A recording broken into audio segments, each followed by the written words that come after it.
वाक्य करिएगा सर।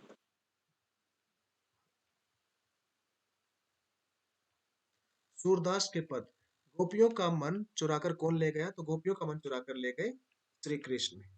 दूसरा है, सूरदास के अनुसार सच्चा राजधर्म क्या है? प्रजा का हित ही सच्चा राजधर्म है। सूरदास के उपास्य देव कौन थे? सूरदास के उपास्य देव भगवान श्री कृष्ण। श्री कृष्ण के मित्र का क्या नाम है जो योग का संदेश देते हैं? ये है उद्धव, जो योग का संदेश लेकर जाते हैं। उद्धव को बड़भागी किसने कहा? गोपियों ने उद्धव को बड़भागी कहा। अगला सवाल है, गोपियों ने किसके प्रति अपना प्रेम भाव अभिव्यक्त किया? उन्होंने श्री कृष्ण के प्रति अपना प्रेम भाव अभिव्यक्त किया। प्रीति नदी किसके लिए प्रयोग हुआ है? तो प्रीति नदी श्री कृष्ण के लिए प्रयोग हुआ है। इसमें अगर अलंकार पूछा जाए तो प्रीति रूपी नदी, ये इसमें अलंकार हो जाता है। प्रथम पद में कौन अपने आप को भोली और अबला समझती है? तो गोपिकाएं ही भोली और अबला समझती हैं। कौन से पद में? पहले पद में। गुर चाटी जो पागे, इस पंक्ति में गुर अर्थात गुड़ किसे कहा है? श्री कृष्ण के प्रेम को गुड़ कहा है। और ज्यों में कौन सा अलंकार है? तो ज्यों में मतलब उस पंक्ति में अलंकार है उत्प्रेक्षा। मन की मन ही माज रही, पंक्ति में अगर सिर्फ अलंकार की बात की जाए तो अनुप्रास अलंकार हो गया। और इसका अर्थ क्या है? तो मन की बात मन ही में रह जाना इसका अर्थ है। गोपियां कौन सी बात किसे बताना चाहती थी? तो अपने मन की बात उद्धव को नहीं, वो अपने मन की बात बताना चाहती थी भगवान श्री कृष्ण को। प्रश्न नंबर 12, उद्धव गोपियों को कौन सा संदेश देते हैं? तो उद्धव योग साधना का संदेश उन्हें देते हैं। गोपियों ने श्री कृष्ण की तुलना किससे की? हारिल नामक पक्षी से तुलना की, जो हमेशा अपने पाँव में एक लकड़ी को लिए घूमता रहता है। गोपियां सोते जागते रात दिन किसका ध्यान करती है? तो श्री कृष्ण का करती हैं। गोपियां कड़वी ककड़ी किसे कहती हैं? उद्धव द्वारा दिया गया योग संदेश उनके लिए कड़वी ककड़ी है। कड़वी ककड़ी केवल इन दो शब्दों में अलंकार की बात करें तो अनुप्रास अलंकार। मन चक्री से तात्पर्य क्या है? मन की अस्थिरता। मन चक्री से तात्पर्य है मन की अस्थिरता। तू तो व्याधि हमको ले आए, पंक्ति में व्याधि किसे कहा गया है? तो पंक्ति में व्याधि कहा गया है, बीमारी ही व्याधि होता है, लेकिन यहाँ तो योग साधना, यहाँ तो भक्ति संदेश है, यहाँ तो श्री कृष्ण और यहाँ तो विरह है। तो अब इनमें देखा जाए तो उनके लिए योग साधना ही एक बीमारी है, एक व्याधि है। गोपियों के अनुसार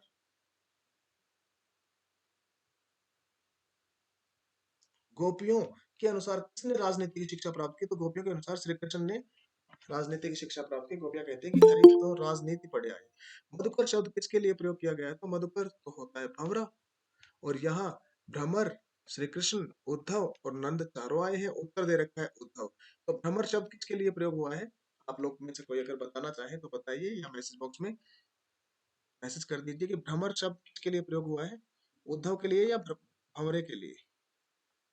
भ्रमर शब्द प्रयोग हुआ है उद्धव के लिए। किसके लिए?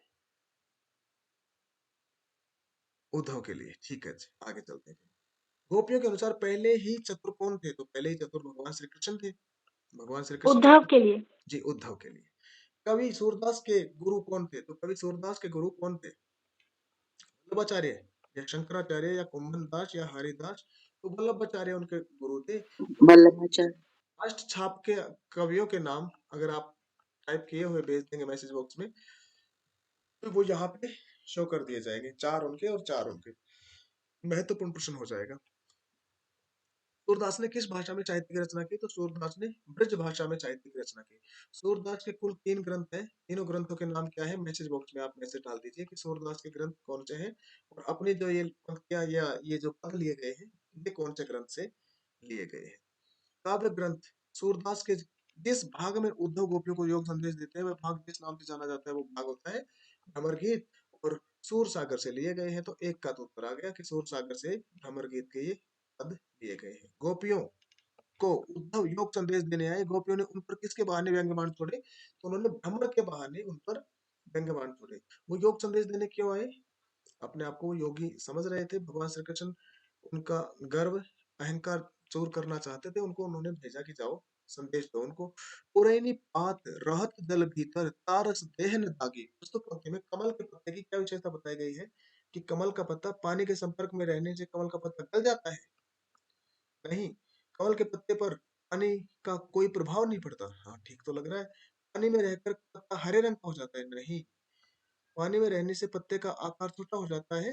नहीं। तो ये उत्तर अपना सही। जो जल माहे तेल की गागरी, बूंद ने ताको लागी। प्रस्तुत पंक्ति में पानी की बूंद की कौन सी विशेषता बताई है? तो पानी की बूंद की विशेषता बताई कि पानी की बूंद तेल में डूब जाती है, टिकती नहीं।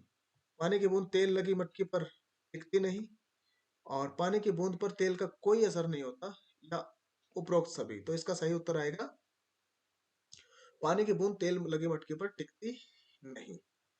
प्रीति नदी में पांव बोरियो, दृष्टि न रूप पर आ गई। इस पंक्ति में प्रीति नदी रूपी नदी में पैर नहीं डुबोया किसने?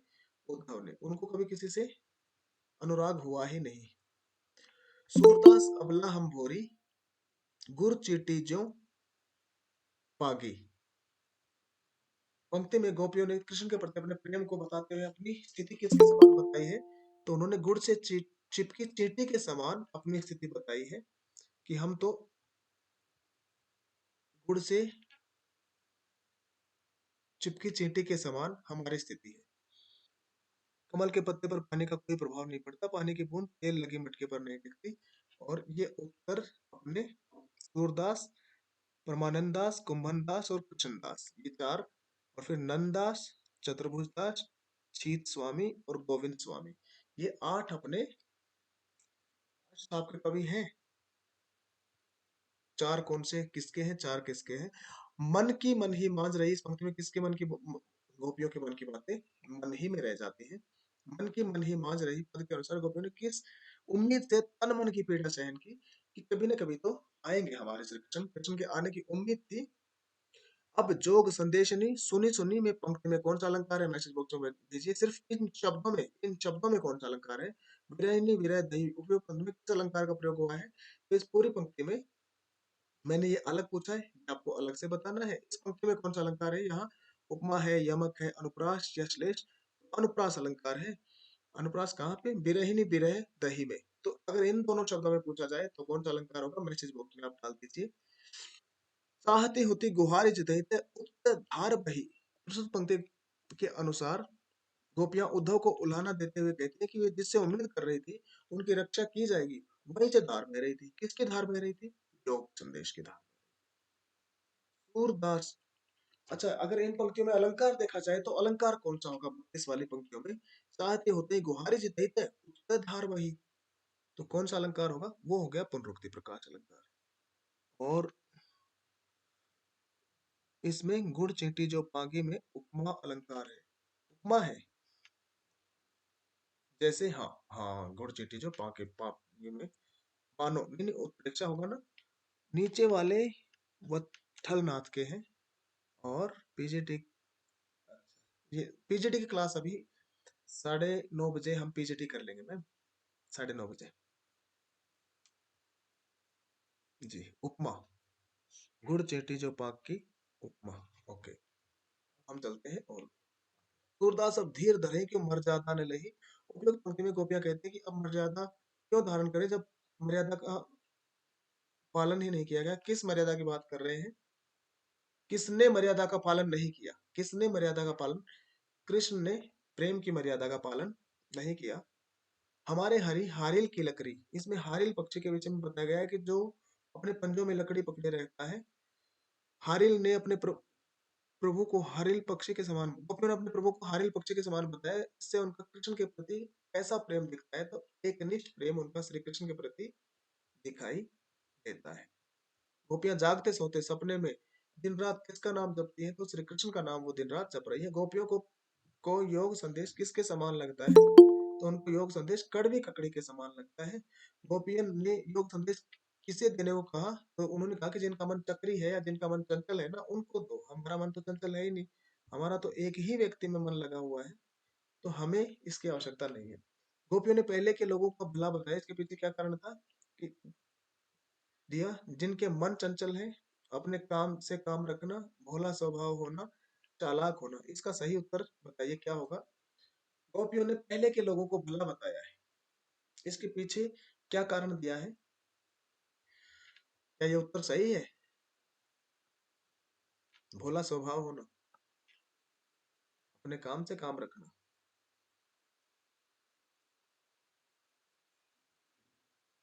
देख रहे हैं आप लोग? मैसेज बॉक्स में भेजिए इसका उत्तर। अपने काम से मतलब रखना। हाँ,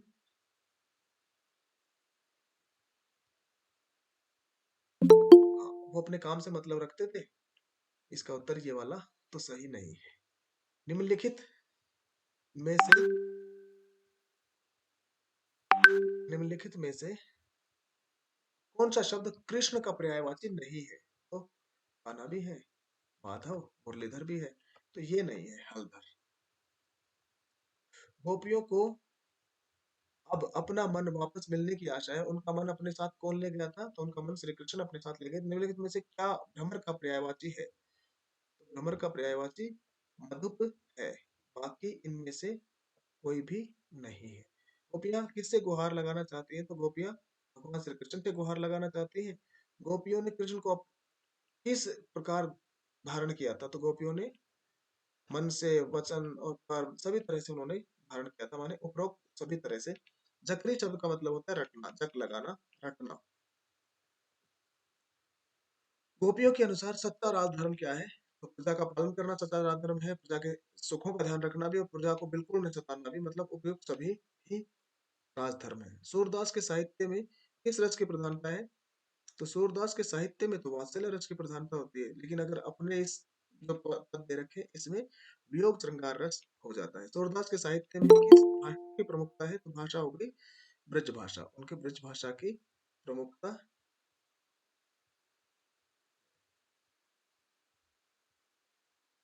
गोपियों ने उद्धव को बड़भागी क्यों कहा?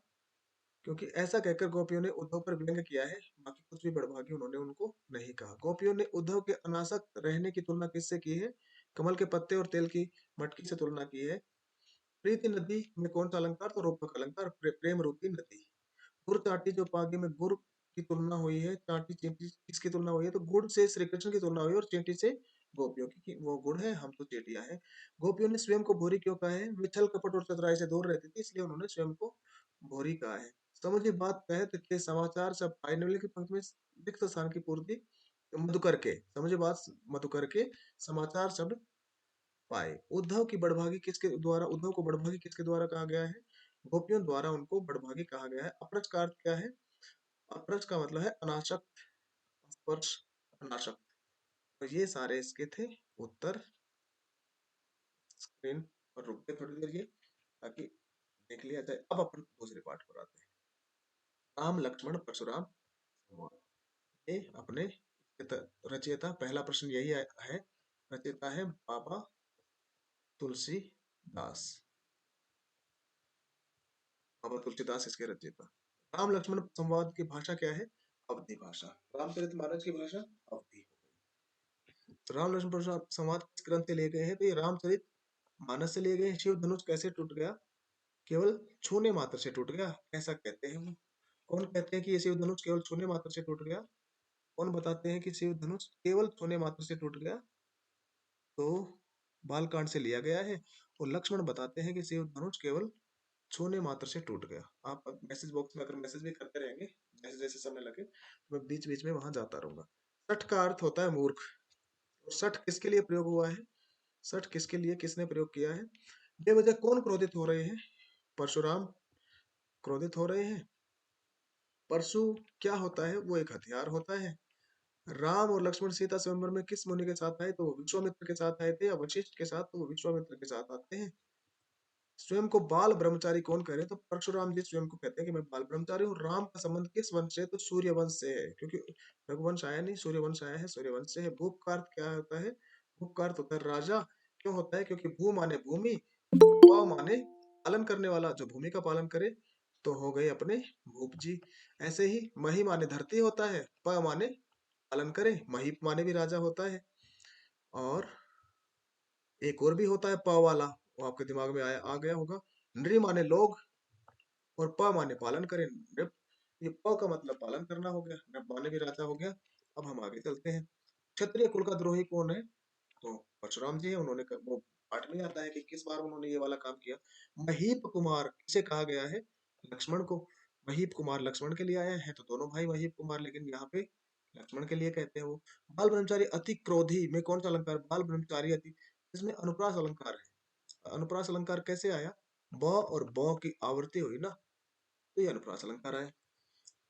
परशुराम ने कौशिक कहकर किसे? तो कौशिक विश्वामित्र जी है। विश्वामित्र के बारे में एक बहुत बड़ी कहानी कथा चलती है कि वो कैसे उन्होंने ब्राह्मण ब्राह्मणत्व प्राप्त किया। और तुलसीदास जी के आराध्य हैं भगवान राम। रामचरितमानस का मुख्य छंद कौन सा है? तो रामचरितमानस का मुख्य छंद है चौपाई। चौपाई छंद में 16-16 मात्राएं होती हैं। अब मात्राएं होती है तो ये मात्रिक छंद होता है। राम लक्ष्मण परशुराम संवाद रामचरितमानस के किस कांड से लिया गया है? तो बाल कांड से लिया गया है। शिव धनुष को खंडित देखकर कौन आपे से बाहर हुए? तो परशुराम जी आपे से बाहर हुए। परशुराम जी आपे से बाहर क्यों हुए? क्योंकि वो शिव जी को अपना क्या मानते थे? पर मैसेज बॉक्स में आप भेज दिए कि वो शिव जी का धनुष टूटा ना, उनको गुस्सा आने की बात क्या थी? वो गुस्सा क्यों हो रहे थे? वो उनके आराध्य थे। पाठ में आता है कि वो उनको अपना गुरु भी मानते थे। परशुराम जी के क्रोध भरे वाक्यों का उत्तर स्वयं उत्तर व्यंग्य वचनों से किसने दिया? लक्ष्मण ने दिया। राम लक्ष्मण परशुराम संवाद में परशुराम ने शिव धनुष तोड़ने वाले को अपना शत्रु बताया है, और उसकी तुलना किससे की है? सहस्त्र बाहु से उसकी तुलना की। सहस्त्र बाहु सम सौ रिपु, रिपु माने दुश्मन, सौ रिपु मेरा मोरा पंक्ति में प्रयुक्त अलंकार है अनुप्रास अलंकार। सहस्त्र बाहु सम क्या सिर्फ अनुप्रास ही है या और भी कोई अलंकार है? मैसेज बॉक्स में आप कीजिए। इस पंक्ति में 22वां सवाल है कि उसमें उपमा अलंकार भी है, तो इसमें उपमा अलंकार भी है बेटा। अब ये मेरे 10वीं क्लास के बच्चों को भी तो ये वीडियो में भेजूंगा ना। तो सम आया ना बेटा, इसलिए यहाँ पे तुलना की गई है, तो ये उपमा अलंकार भी है। क्लास में हम कई बार आपको बताया ना कि तुलना करते हैं तो उपमा भी आएगा। जब ऐसी स्थिति आए ना, तो आपके दोनों ही उत्तर सही माने जाएंगे बेटा।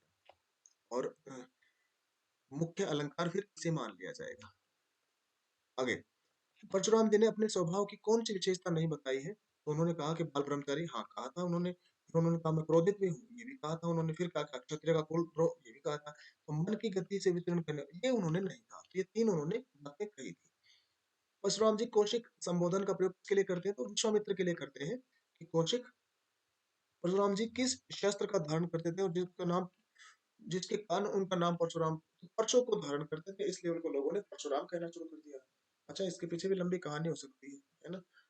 जब वो शुरू में पैदा हुए तभी तो धारण नहीं करते होंगे, तो नाम शायद उनका कुछ और रहा होगा। तो उनका क्या नाम रहा होगा बचपन से? अगर किन्हीं को पता है तो मैसेज बॉक्स में भेज दीजिए। परशु तो बाद में बड़े होकर धारण करना शुरू किया होगा। शुरू से ही उनका नाम परशुराम था, तो बड़ा होकर फिर उन्होंने परशु धारण कर लिया। लक्ष्मण जी ने कहा कि हमारे फिल्म पर 4 हाथ नहीं उठा, हमारे, और क्योंकि उन 4 को मारने से हमारे परिवार में, ये गलत मिसप्रिंट हो गया, इनके हारने पर अपयश मिलता है। 4 हैं देव, ब्राह्मण, भक्तजन तथा कौन से? तो चौथे हैं अनाथ। तो हमारे कुल में, फिल्म की बजाय कुल शब्द आता, हमारे कुल में इन 4 पर हाथ नहीं उठाए जाते। यह बालक सूर्यवंश में दागदार चंद्रमा की भांति है, यह पूरी तरह मूर्ख, स्वतंत्र और अबोध है। किसने किसके लिए कहे? तो परशुराम ने क्रोधित होते हुए लक्ष्मण के लिए कहे। लक्ष्मण के अनुसार वीर पुरुष भूमि में शत्रु को सामने पाकर क्या नहीं करते? तो वो शत्रु को सामने पाकर वीरता का वर्णन नहीं करते, बातें नहीं बताते, तो क्या करते हैं? सीधा युद्ध करते हैं। साधु बालक के गुण दोष का विचार नहीं करते। उपयुक्त कथन किसने कहा? उपयुक्त कथन विश्वामित्र ने परशुराम जी को कहा। चौपाई छंद मात्रिक छंद होता है। यह 4 पंक्तियों का होता है। इसकी प्रत्येक पंक्ति में कितनी मात्राएं? 16 मात्राएं होती है। और यह चौपाई छंद 4 पंक्तियों का होता है क्या? मैसेज बॉक्स में बताइए, क्या चौपाई छंद सच में 4 पंक्तियों का होता है? तो हाँ, ये इनका वो उत्तर आ गया है कि ये पाइथन 4 पंक्तियों का हो गया।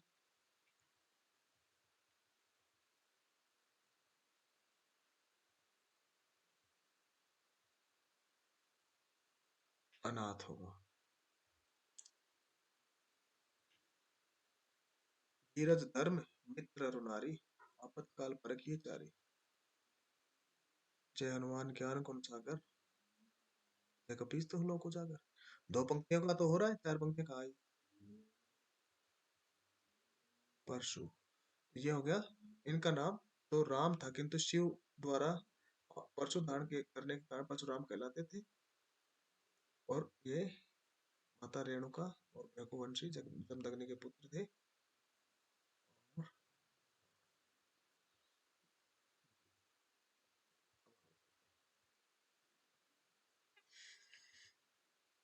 लक्ष्मण के उत्तर परशुराम जी के क्रोध रूपी अग्नि को किसके समान बढ़ा रहे थे, तो आहुति के समान वो बढ़ा रहे थे। दोहा छंद कितने चरण होते हैं, तो दोहा छंद में कुल कितने चरण होते हैं, इसका सही उत्तर बताइए। दो होते हैं, तीन होते हैं, चार होते हैं, छह होते हैं, कितने चरण होते हैं दोहा चरण में? दोहा छंद में कुल कितने, तो चार चरण होंगे दोहा छंद में। दोहा छंद में चार चरण होंगे, दो तो पंक्तियां होंगी। ठीक वैसे ही चौपाई में कितनी पंक्तियां होती है,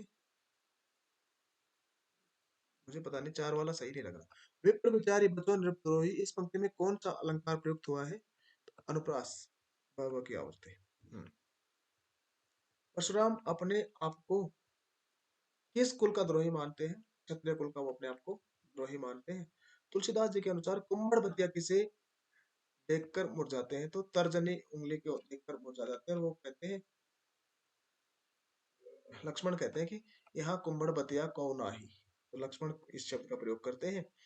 जिस देवता धरई धरही के बाटे, धरही की बजाय धरही के बाटे, यह कथन किसने कहा, तो ये कथन लक्ष्मण ने कहा। गर्भन के अर्भक दलन में अर्भक का अर्थ क्या है, बच्चा, अर्भक का अर्थ क्या है, बच्चा। भृगुकुल केतु, भृगुकुल केतु शब्द का प्रयोग किसके लिए हुआ है, ये परशुराम के लिए इस शब्द का प्रयोग होता है।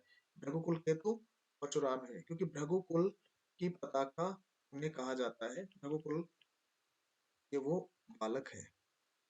लक्ष्मण को शांत रहने का इशारा किसने किया, तो ये प्रभु श्री राम करते हैं ऐसा इशारा। परशुराम ने किसके प्रेम के कारण लक्ष्मण का वध नहीं किया, तो उन्होंने विश्वामित्र के प्रेम के कारण नहीं किया लक्ष्मण का वध। परशुराम का स्वभाव कैसा है, तो क्रोधी है, वो खुद ही कहते हैं कि मैं क्रोधी हूँ। सहस्त्रबाहु की भुजाओं को किसने काटा था, तो परशुराम ने सहस्त्रबाहु की भुजाओं को काट दिया था। परशुराम के वचन किसके समान कठोर, वज्र के समान कठोर। लक्ष्मण कहते हैं कि आपके वचन तो खुद ही वज्र के समान कठोर है। शूरवीर अपनी वीरता कहाँ दिखाते हैं, युद्ध भूमि में दिखाते हैं। लक्ष्मण कहते हैं कि युद्ध भूमि में शूरवीर अपनी वीरता दिखाते हैं। लक्ष्मण का यह कथन एक फूंक से पहाड़ उठाना परशुराम के किस गुण को दर्शाता है, किस गुण को दर्शाता है। अब ये प्रश्न में अगर उत्तर देखा जाए तो यहाँ योद्धा उत्तर दिया है। हालांकि वो व्यंग में कहते हैं कि ऐसा लग रहा है जैसे आप एक फूंक से पहाड़ ही उड़ा देंगे, हंसी उड़ाने के लिए वो कह रहे होते हैं। जो सेवा का काम करे वो कौन कहलाता है, तो जो सेवा का काम करे वो कहलाएगा सेवक। किसके कहने पर परशुराम ने अपनी माता का वध कर दिया, अपने पिता के कहने पर। परशुराम भगवान शिव को क्या मानते हैं, गुरु मानते हैं। भगवान शिव को गुरु मानते हैं, इसीलिए वो गुरु ऋण उतारना चाह रहे थे वहां। लक्ष्मण ने परशुराम के किस स्वभाव पर व्यंग किया, बड़बलेपन पर वो व्यंग करते हैं। परशुराम के अनुसार लक्ष्मण इनमें से क्या है, वो सभी है। मूर्ख है, कुबुद्धि है, कुटिल है, वो सभी है। शूरवीर को अपनी वीरता युद्ध भूमि में प्रदर्शित करनी चाहिए, युद्ध भूमि में प्रदर्शित करनी चाहिए। तुम तो कालो, हाँ को जन्म लावा पंक्ति में कौन सा उत्प्रेक्षा, मानो तुम तो जैसे मृत्यु या यमराज या काल को ही मेरे लिए बुला कर ले आए हो। तो मानो जब शब्द आता है ना बेटा, तो वहां पे हम बार बार बताते हैं कि उत्प्रेक्षा अलंकार होगा।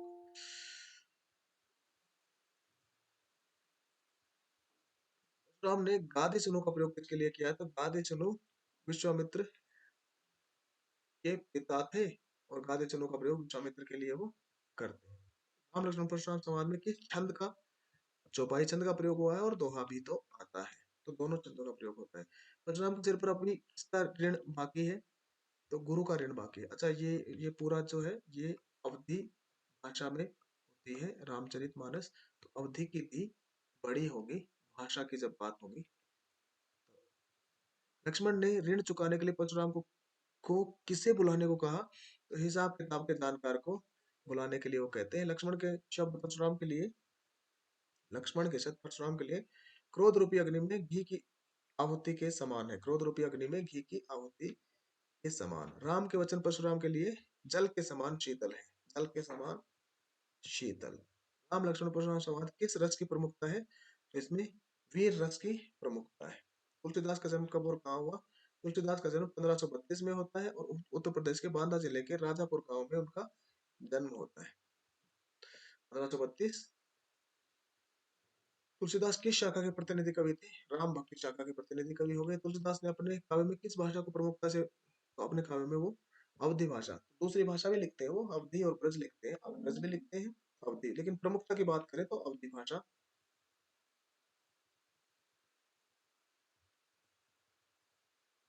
और रामचरितमानस की बात करें तो इसमें पूरे में अवधि भाषा ही होती है। राम लक्ष्मण परशुराम संवाद में किस घटना के कारण विवाद हो रहा है?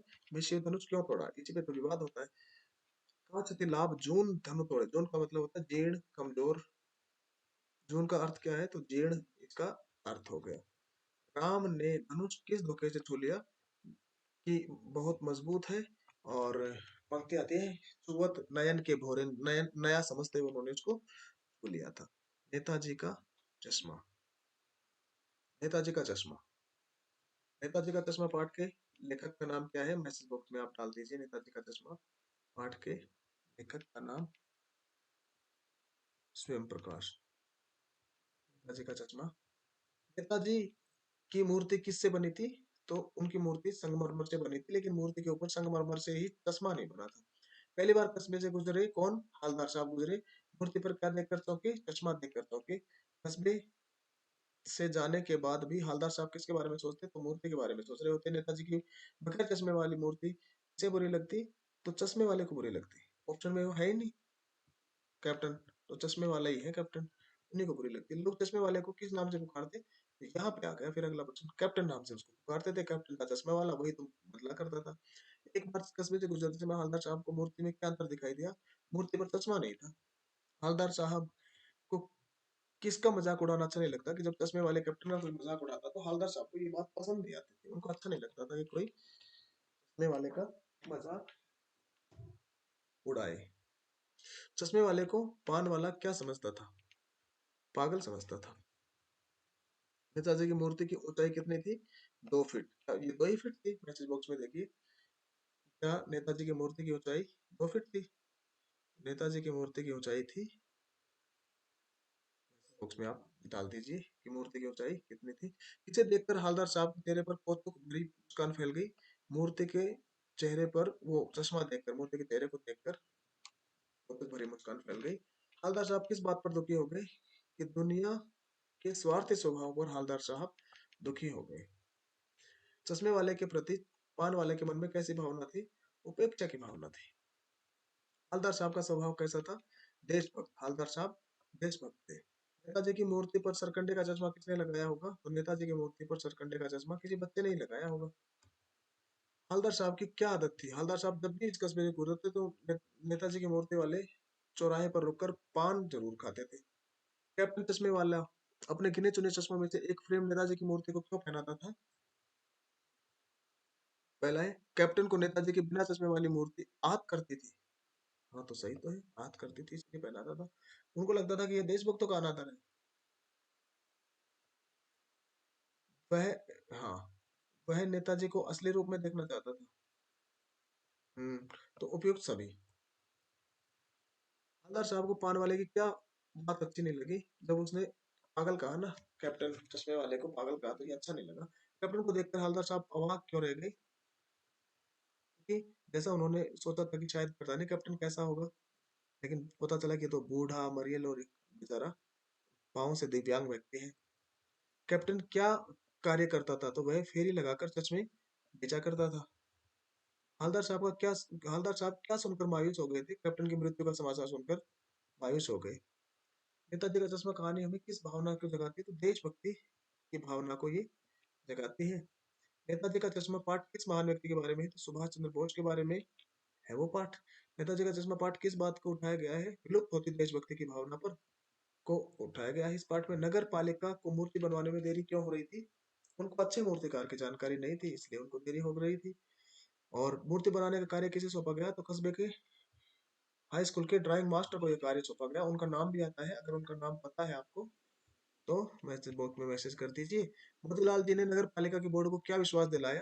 तो मोतीलाल जी ने विश्वास दिलाया, मैं नेताजी की मूर्ति को 1 माह में ही बनाकर डाल दूंगा। मोतीलाल उनका नाम था। 2 फुट ऊंची थी। मूर्ति को देखने पर क्या बात सबसे ज्यादा खटकती थी कि मूर्ति की आंखों पर संगमरमर का चश्मा नहीं था। कंपनी के काम के सिलसिले में कस्बे से कौन गुजरते थे? तो हवलदार साहब गुजरते थे। जिस कस्बे से हवलदार साहब गुजरते थे वह कैसा था? वह बहुत बड़ा नहीं था। एक ठो का क्या अर्थ है? एक ठो का अर्थ है एक अदद, एक इकाई। एक ठो संख्यावाचक शब्दों के साथ आता है। चौराहे पर किस नेता की मूर्ति लगवाई गई थी? सुभाष चंद्र बोस की मूर्ति लगवाई गई थी। उस कस्बे में किस चीज का कारखाना था? तो सीमेंट का कारखाना उस कस्बे में हुआ करता था। नेताजी की मूर्ति किसकी बनी थी? तो वो संगमरमर की बनी हुई थी। बस्ट किसे कहते हैं? छाती तक की मूर्ति को बस्ट कहा जाता है। छाती तक की मूर्ति को कहा जाता है बस्ट। नेताजी किस वेशभूषा में थे? तो फौजी वर्दी में नेताजी। नेताजी का चश्मा कैसा था? चौड़ा काला असली फ्रेम वाला। ऑप्शन में यही है सबसे सटीक उत्तर, चौड़ा काला असली फ्रेम वाला। हवलदार साहब के चेहरे पर कैसी मुस्कान फैल गई? कौतुक भरी मुस्कान हवलदार साहब के चेहरे पर फैल जाती है। हवलदार साहब को कैसी आदत पड़ गई थी? हवलदार साहब को पान खाने की आदत पड़ गई थी और वहां पर रुककर मूर्ति को देखने की आदत पड़ गई थी। तो सही उत्तर क्या आएगा? इसका सही उत्तर मैसेज बॉक्स में बताइए कि सही उत्तर क्या आएगा। पान खाने की पान खाने की आदत पड़ गई थी। हवलदार साहब को मूर्ति देखने की आदत पड़ गई थी पाठ के अनुसार। मूर्ति देखते समय पान पान तो वो पहले से ही खाते थे। हवलदार साहब को क्या आदत पड़ी थी? मैसेज बॉक्स में आप उत्तर कर दीजिए। हवलदार साहब को वहां चौराहे पर रुककर पान लेने के साथ ही मूर्ति देखने की आदत पड़ गई थी। दुर्दमनीय शब्द का अर्थ है जिससे मुश्किल से दबाया जा सके, जिससे मुश्किल से दबाया। हवलदार साहब ने पान वाले से क्या प्रश्न किया? नेताजी का चश्मा हर बार कैसे बदल जाता है भाई? ये प्रश्न उन्होंने किया। पान वाला कैसा आदमी था? पान वाला काला मोटा और खुश मिजाज व्यक्ति था। हालांकि आजकल तो ये दोनों शब्दों का प्रयोग भी बेटा हम नहीं कर सकते। फेयर लवली का नाम बदल गया, आपको पता है ना। ये नाम इसीलिए बदला है कि इस तरह के शब्दों का प्रयोग कर ही नहीं सकते किसी को। जाति सूचक शब्द के अलावा हम किसी को अम, किसी के शरीर पर कोई कमेंट इस तरह के नहीं कर सकते। लाल लाल बत्तीसी का क्या अर्थ है? तो लाल लाल बत्तीसी का अर्थ है लाल रंग के बत्तीसी दांत जो पान खाने से लाल हो गए। चश्मे वाले के मन में देशभक्तों के प्रति भावना थी आदर की, और वो केवल मन में नहीं थी, वो इम्प्लीमेंट भी उसे करते थे। हवलदार साहब क्या देखकर दुखी हुए थे? देशभक्तों के प्रति अनादर भाव देखकर वो दुखी हुए थे। नेताजी का चश्मा नामक कहानी में देशभक्तों का अनादर करने वाले पात्र कौन है? तो पान वाला। प्रतीक है, पान वाला प्रतीक है अनादर करने वालों का, और कैप्टन प्रतीक है देशभक्तों का, और एक तरह से देखा जाए तो निष्पक्ष व्यक्ति का प्रतीक हो गया, आम जनता का प्रतीक हो गया अपने हवलदार साहब। नेताजी की मूर्ति पर सरकंडे के चश्मे को देखकर क्या उम्मीद जगती है? कि नए लोगों में देशभक्ति की उम्मीद अभी भी है। तो मतलब बच्चों ने जब सरकंडे का चश्मा लगाया तो लगा कि हाँ देशभक्ति बाकी है। इस पाठ में पान वाले के चरित्र की प्रमुख विशेषता क्या दिखाई गई है? कि पान वाला बातों का धनी है, धोखेबाज है, चालाक है, गरीब, बातों का तो धनी है। वो लंगड़ा क्या जाएगा फौज में, पागल है पागल। ये सब किसने कहे? तो ये सब पान वाले ने कहे। नेताजी का चश्मा पाठ के लेखक का नाम है यश स्वयं प्रकाश। लेखक का नाम है स्वयं प्रकाश। बाकी इन सब के भी पाठ सिलेबस में है। बस आप कस्बे में क्यों रुकते थे? तो पान खाने के लिए ही वो कस्बे में रुकते थे।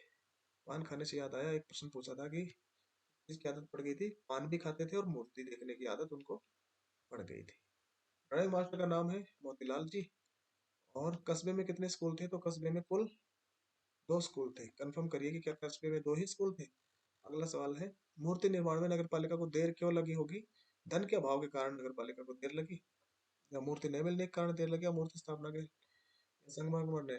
तो धन के अभाव में उनको देर हो जाती है मूर्ति लगने के कारण।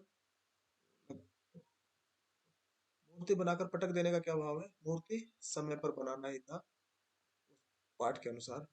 तुम मुझे खून दो, ये देश के लिए बलिदान करने की प्रेरणा देता है ये। अंतिम बार हवलदार साहब ने नेताजी की मूर्ति पर कौन सा चश्मा देखा था? तो सरकंडे का चश्मा उन्होंने बना हुआ देखा था। हवलदार साहब पहले मायूस क्यों हुए? मूर्ति पर चश्मा न होने के कारण हवलदार साहब मायूस होते हैं। नेताजी का चश्मा यह पाठ किस विधा यह कहानी हो गया? नेताजी का चश्मा इस पाठ के लेखक कौन है? स्वयं प्रकाश इस पाठ के लेखक है। अब हम आते हैं बाल गोविंद भगत पर। बाल गोविंद भगत, दो स्कूल थे, एक लड़कों का और एक लड़कियों का, दो स्कूल वहां पे हुआ करते हैं। और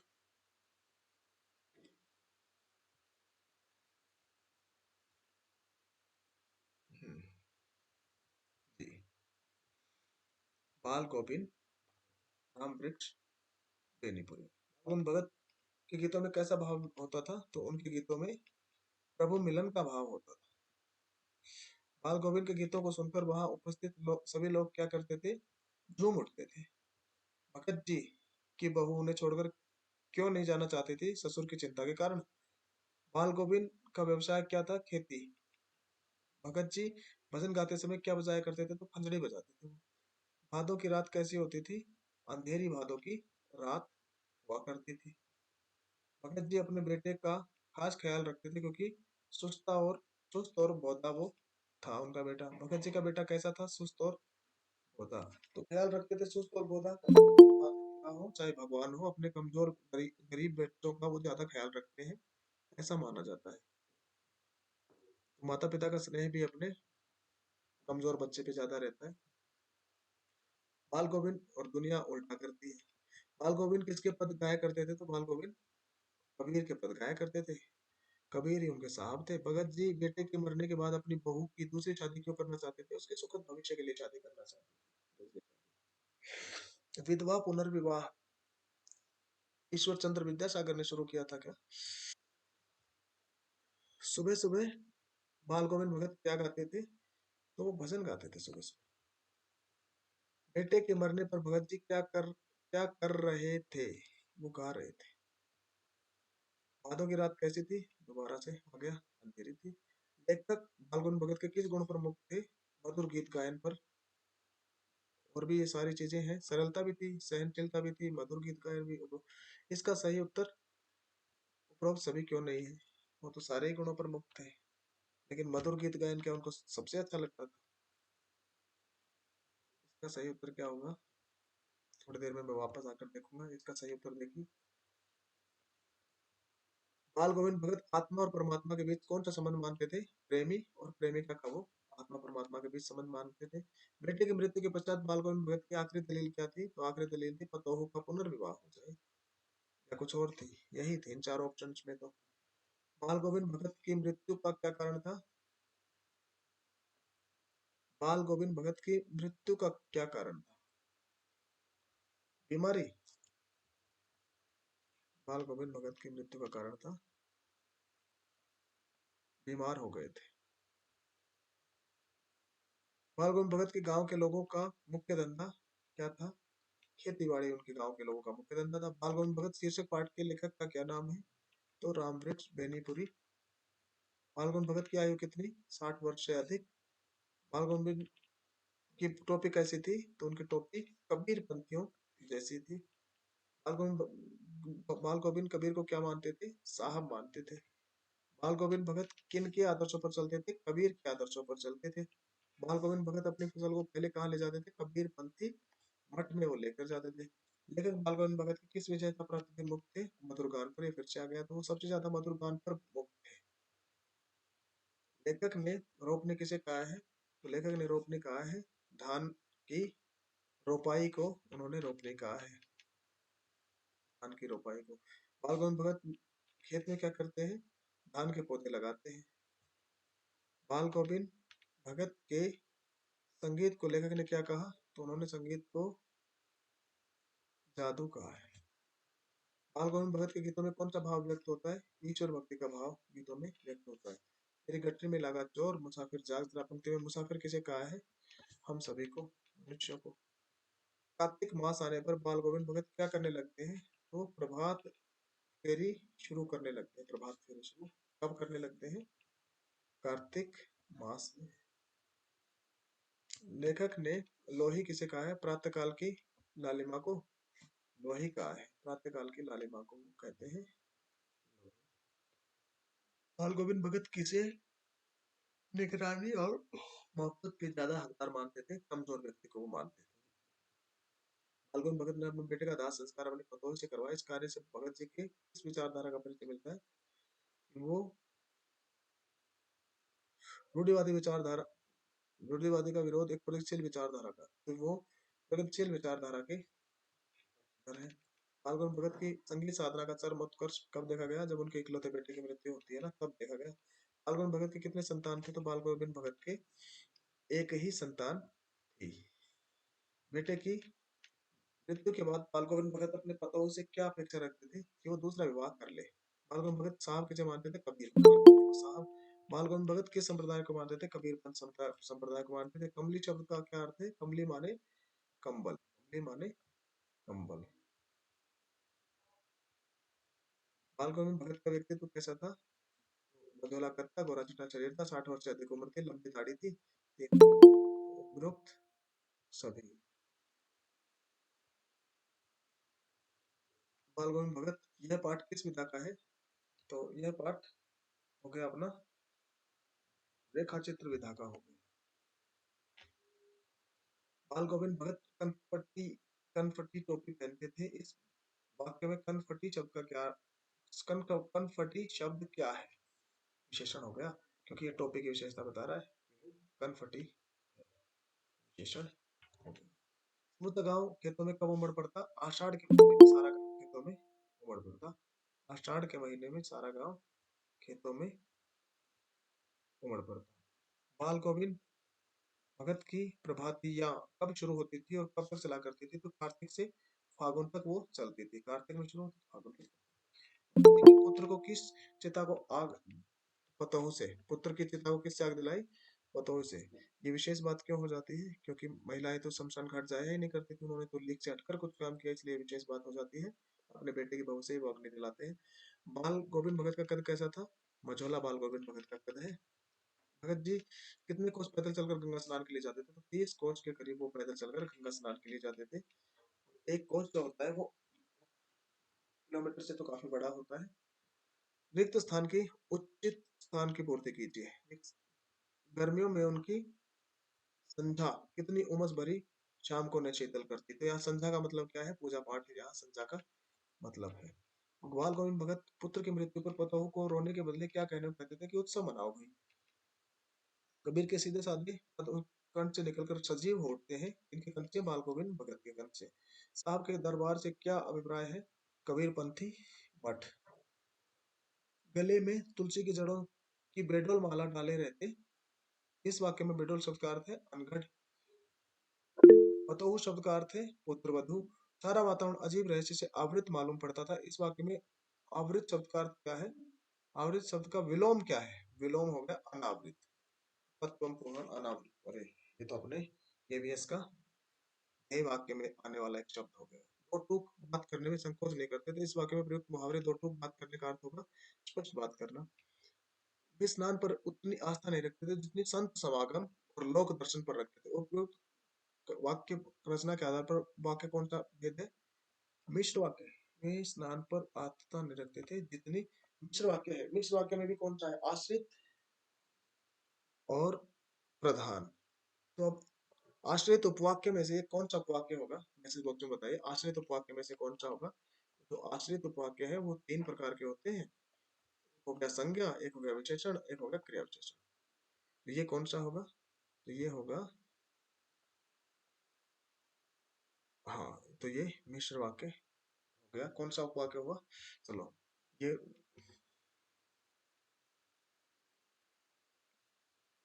क्रिया विशेषण। क्रिया विशेषण। बेटे के क्रियाक्रम को तूल नहीं दिया, पतों से ही आग दिलवाई। इस वाक्य में प्रयुक्त मुहावरे तूल देना का प्रयोग, इसका उचित अर्थ क्या होगा? महत्व देना। लेखक ने बाल गौर भगत को साधु क्यों कहा? सच्चे साधुओं जैसा उत्तम आचार विचार रखते थे। बाल गोविंद भगत का कौन सा कार्य व्यवहार लोगों के आश्रय का विषय था? जीवन के सिद्धांत और आदर्शों को गहराई से अपने आचरण में पालन वो करते थे। ये लोगों के आश्चर्य का विषय था। बाल गोविंद भगत कबीर के आदर्शों पर चलते थे क्योंकि वे कबीर के विचारधारा से बहुत ज्यादा प्रभावित थे। बाल गोविंद भगत के खेत में जो कुछ पैदा होता था उसे सर्वप्रथम किसे भेंट करते थे? कबीर पंथी मठ में लेकर जाते थे। वे गृहस्थ थे, लेकिन उनकी सब चीजें साहब के लिए। साहब का क्या आश्चर्य है? तो साहब का आश्चर्य है कबीर। बाल गोविंद भगत द्वारा अपने पुत्रों की मृत्यु पर शोक न मनाने अथवा आनंदोत्सव मनाने का क्या कारण था? वे मृत्यु को विरहणी आत्मा और परमात्मा का मिलन मानते थे। विरहणी आत्मा और परमात्मा का मिलन मानते थे। बाल गोविंद भगत के जीवन से हमें क्या प्रेरणा मिलती है? उपयुक्त सभी आडंबर से दूर रहकर ईश्वर भक्ति करने की, सादगीपूर्ण जीवन जीने की, सामाजिक रूढ़ियों का विरोध करने की सभी प्रेरणाएं मिलती हैं। प्रभातियां क्या होती हैं? भोर की बेला में गाया जाने वाला गीत प्रभातियां होती है। तो प्रभात में गाया जाता है, इसलिए उसको कहा जाता है प्रभातियां। बाल गोविंद भगत प्रातः काल जल्दी उठकर कहाँ जाते थे? तो वो गांव से 2 मील दूर नदी में स्नान करने जाते थे। गांव से 2 मील दूर जाते थे। बाल गोविंद भगत के प्रभाती गायन का लेखक पर क्या प्रभाव पड़ा कि भोर की कड़कड़ाती सर्दी में भी लेखक पोखर तक पहुंच जाते थे उनके गीत सुनने, उनकी आवाज से आकर्षित होकर। लेखक ने भगत को किस रूप में देखा था? उपरोक्त सभी रूप आगे तो कौन कौन से आए? वे एक कुछ की चटाई पर पूर्व की ओर मुंह किए बैठे थे, काली कमली ओढ़े थे, खंजड़ी बजा रहे थे। खंजड़ी एक वाद्य यंत्र होता है। कड़कड़ाती शब्द में भी भगत के माथे पर पसीना चमकने का क्या कारण था? भगत का अत्यंत तन्मयता से प्रभाती गायन ये था। बालगोविंद भगत ने अपनी पतोह के भाई को बुलाकर क्या आदेश दिया? उसका पुनर्विवाह करा दो, ये आदेश उन्होंने दिया। बालगोविंद भगत की पुत्रवधू को क्या चिंता थी? तो उपयुक्त सब कौन सी बात थी? बुढ़ापे में भगत के लिए खाना कौन बनाएगा? यदि वे बीमार पड़े तो उन्हें कौन पानी देगा? इस उम्र में उनकी देखभाल कौन करेगा? ये सारी चिंताएं उनको थी। भगत का पुत्रवधू को उसके भाई के साथ भेजना उनके चरित्र के किस गुण का बोध कराता है? उनकी दूरदृष्टि और त्याग भावना का ये बोध कराता है। वीडियो में इतना ही। बहुत बहुत